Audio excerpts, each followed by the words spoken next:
yên.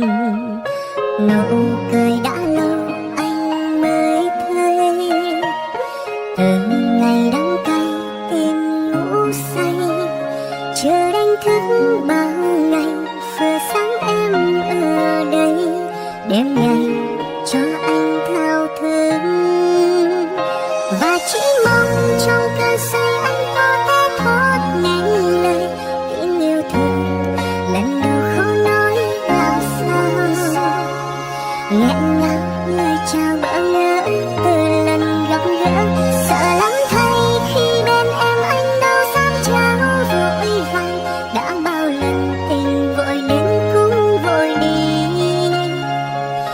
Chờ ngày lời chào bỏ ngỏ cùng người bày tỏ, nói có sẽ khó nhưng vui.